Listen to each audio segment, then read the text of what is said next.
पारू या मालिकेच्या आजच्या भागात आपण पाहणार आहोत.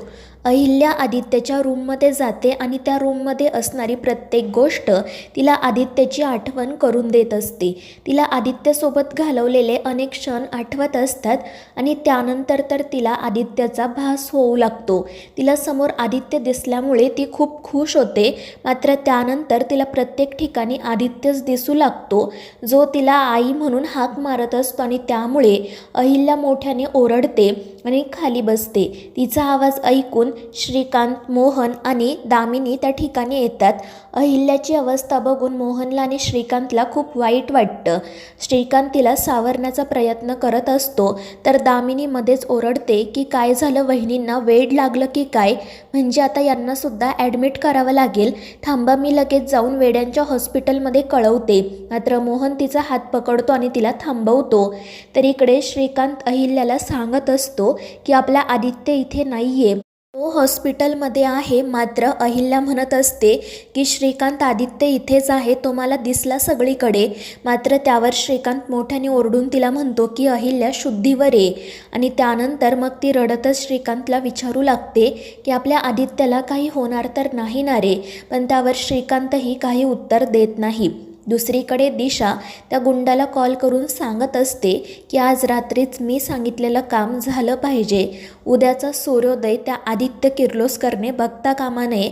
आणि त्यावर तो माणूसही हो म्हणतो. त्यानंतर मग आदित्यसाठी अहिल्या देवघरामध्ये जाते. ती देवीची पूजा करते, देवीपुढे दिवा लावते आणि मग त्यानंतर ती दुधाचा अभिषेक करायला सुरुवात करते. श्रीकांत, मोहन, दामिनी सुद्धा त्या ठिकाणीच असतात. तर दुसरीकडे पारू धावत पळत बंगल्यामध्ये येते. ती मोठमोठ्याने अहिल्याला आवाज देत असते आणि त्यामुळे दामिनी रागातच बाहेर जाते. ती पारूला विचारत असते की तुला काही वेळ काळ आहे की नाही ग, का एवढ्या मोठमोठ्याने ओरडतीये. त्यावर पारू म्हणत असते की दामिनी मॅडम, मला देवी आईला भेटायचं आहे, मला त्यांच्याशी महत्त्वाचं बोलायचं आहे. मात्र दामिनी तिला खोटं सांगते की वहिनी इथे नाही आहे, तू जा इथून. पण दामिनीचा आवाज ऐकून श्रीकांतच बाहेर येतो.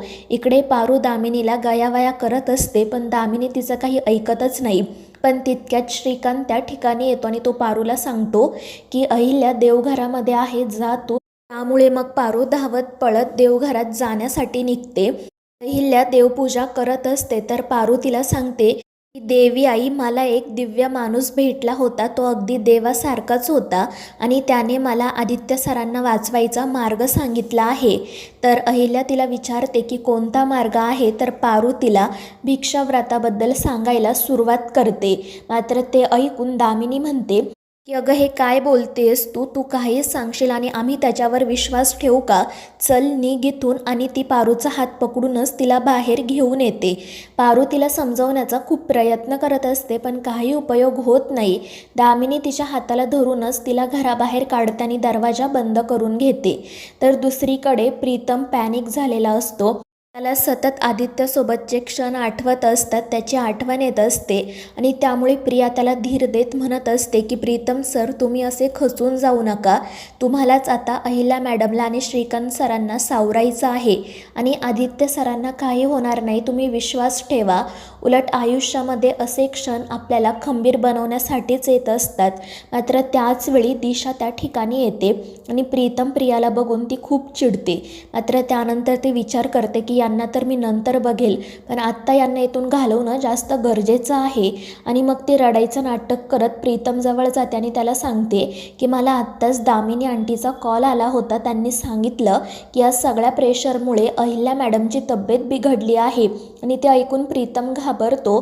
तर दिशा त्याला सांगत असते की तू लवकर घरी जा, सासू मॉमला तुझी गरज असेल. आणि त्यामुळे प्रीतम घरी जाण्यासाठी निघतो. पण आदित्यजवळ कोण थांबेल असा त्याला प्रश्न पडतो. तर दिशा नाटक करत म्हणते की मी इथे थांबेल ना, तू काळजी करू नको. आणि ती प्रियाला सुद्धा सांगते की तुझी सुद्धा इथे काही गरज नाही, तू सुद्धा निघ. आणि मग नाईलाजाने प्रीतम तिला घेऊन हॉस्पिटलमधून बाहेर पडतो. तर दिशा लगेच त्या गुंडाला कॉल करून सांगते की इकडे सगळं ऑल क्लिअर आहे, सगळ्यांना मी घरी पाठवले, तू लवकरात लवकर इकडे ये आणि काम कर. मी सुद्धा डिनरच्या बहाण्याने इथून सटकते. आणि मग ती हसतच फोन ठेवून देते. दुसरीकडे अहिल्या पारूच्या बोलण्याचाच विचार करत असते आणि अस्वस्थपणे फेऱ्या मारत असते. तितक्यात श्रीकांत त्या ठिकाणी येतो. तो तिला विचारतो की काय झालं, तू पारूच्या बोलण्याचा विचार करतेस का?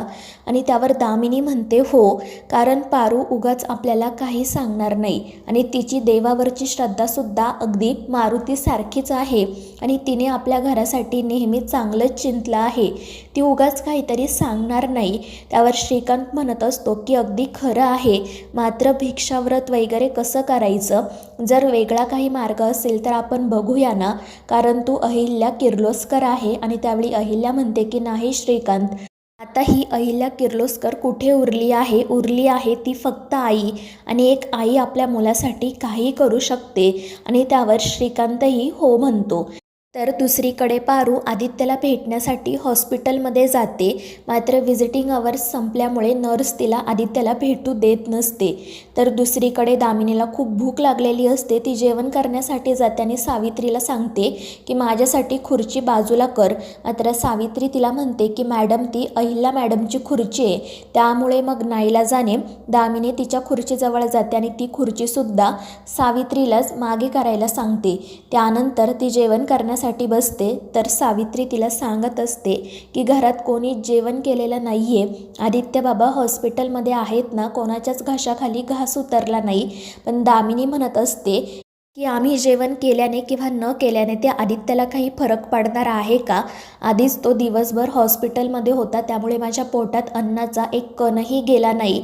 आणि ज्याला जगायचं आहे तो जगणारच आणि ज्याला मारायचं आहे तो मरणारच. पण आता जर मी खाल्लं नाही ना तर मी मरेल, त्यामुळे गुपचूप मला जेवायला वाढ. आणि मग नाईलाजाने सावित्री दामिनीला जेवायला वाढते. तर दामिनी म्हणत असते की वा सावित्री, तुझ्या हाताला काही चव आहे, रोज असंच चमचमीत करून मला जेवायला घाल. तर दुसरीकडे पारू त्या नर्सला विनवणी करत असते की मला प्लीज आतमध्ये जाऊ द्या, मला आदित्य सरांना एकदा भेटायचं आहे. मात्र ती नर्स नकार देत असते. आणि त्याचवेळी त्या ठिकाणी क्लिनिंग करणारा एक माणूससुद्धा येतो.